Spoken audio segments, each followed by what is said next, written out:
Chers amis, mille grâces d'être parmi nous dans ces reportages d'été 2024. En Avignon, nous vous proposons aujourd'hui un des plus beaux villages de France, le village de Gordes. Le village de Gordes, perché sur la colline, remarquable par ses ruelles et ses maisons typiques. Village creusé dans le massif, dont on dit que ses caves et souterrains s'étagent sur 7 niveaux. Village avec son église et son château, mais également village de pierre sèche avec le site des Bories.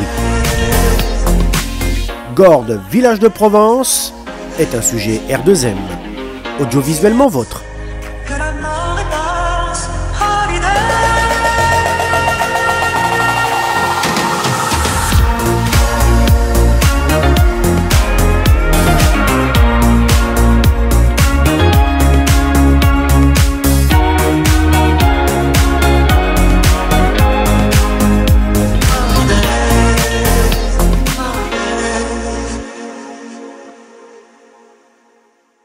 De notre QG d'Aubignan, nous partons cap vers le sud-est pour gagner un des plus beaux villages de France, le village de Gordes.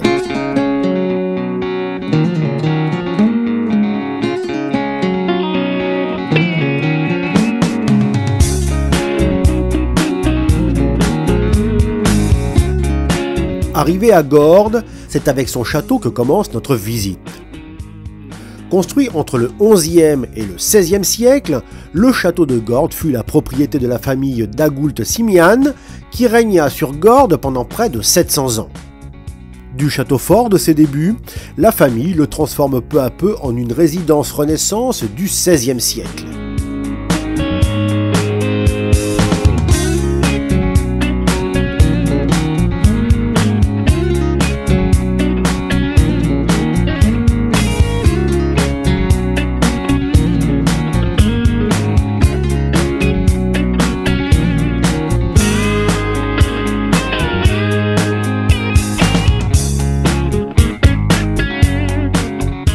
Toutefois, il conserve son aspect défensif avec ses tours, ses mâchicoulis et autres chemins de ronde.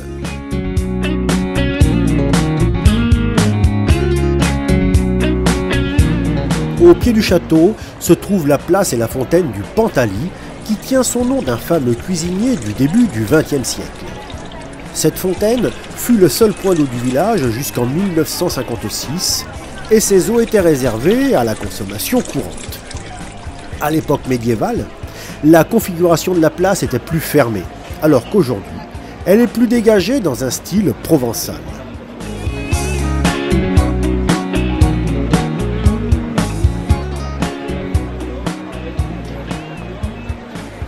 Entrons dans l'église Saint-Firmin. Elle date du XVIIIe siècle, avec son clocher qui est sur l'emplacement d'une ancienne église romane.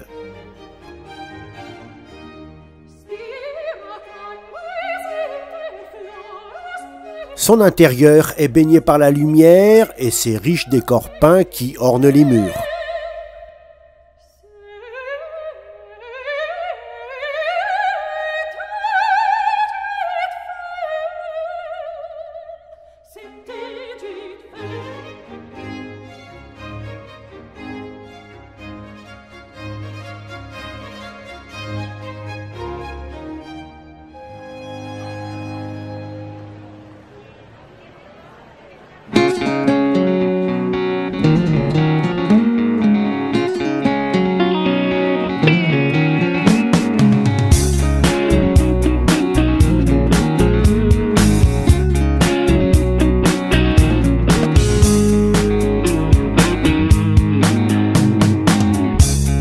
Au gré des ruelles, nous nous dirigeons vers le palais Saint-Firmin, une des entrées des souterrains.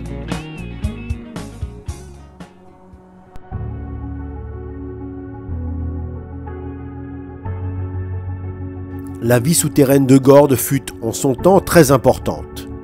Car pour faire face au manque de place au sol intramuros, chaque maison possédait des caves troglodytes permettant aux artisans et agriculteurs de travailler. Certaines maisons eurent jusqu'à 7 niveaux de souterrains. Aujourd'hui restaurés et transformés en musée, ces souterrains permettent d'appréhender ce pan extraordinaire de la vie des habitants durant des siècles. Cette visite nous transporte hors du temps, nous faisant imaginer cette vie artisanale autour des moulins à huile, des citernes, silos, cuves à vin, ainsi qu'une chapelle du XIIe siècle.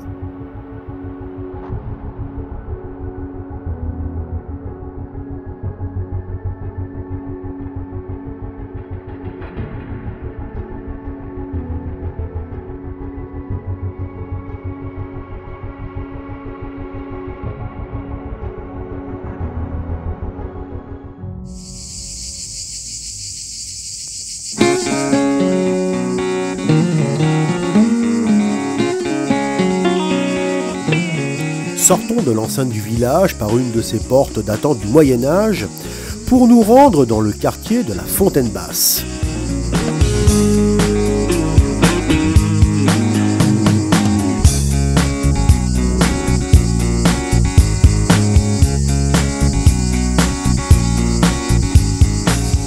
La présence de l'eau dans ce quartier contribua à en faire le quartier économique de Gordes jusqu'à la fin du XIXe siècle. Ici se trouvaient lavoirs, tanneries, filature de soie, cave à vin et autres commerçants.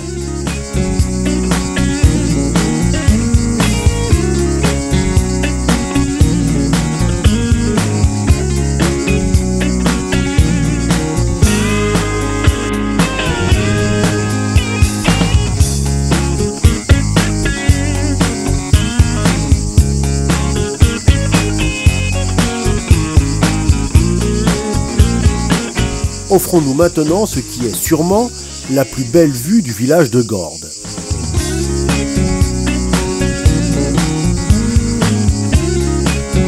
C'est par le chemin de Bel Air, sur l'autre versant de la colline, que nous nous laissons charmer par ce point de vue imprenable que bien des peintres ont immortalisé. Outre la vue, la promenade y est fort agréable, bercée par le chant des cigales au milieu de ses bordures fleuries.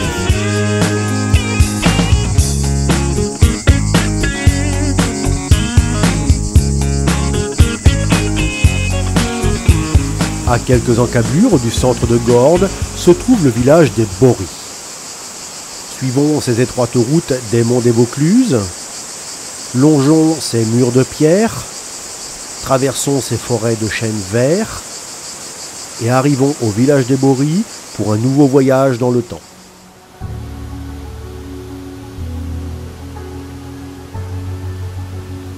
Les Bories, terme local voulant dire cabane, sont des constructions en pierre sèche. Tradition rurale, d'un savoir-faire fondé sur l'assemblage, sans lien ni mortier, de pierres trouvées sur place. C'est un héritage profondément ancré dans la région car elle remonte à la préhistoire. Ces constructions présentent plusieurs intérêts.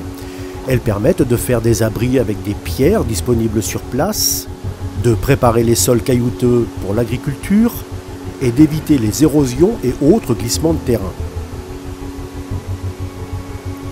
Au XVIIe et XVIIIe siècle, la région connaît une forte croissance démographique, nécessitant toujours plus de terres cultivables. Alors, il fallut construire plus de bories. Les plus massives ont demandé un certain talent de bâtisseur, notamment pour les voûtes en encorbellement sans coffrage. Il fallut également penser au ruissellement des eaux vers l'extérieur afin d'empêcher les pluies de rentrer. Puis, la stabilité de l'ensemble est garantie par un faîtage avec de grosses pierres plates. Les ouvertures sont rares, seule une porte basse pour la chaleur en été est souvent orientée vers le sud pour se protéger du Mistral, ce fort vent du nord qui sévit en hiver.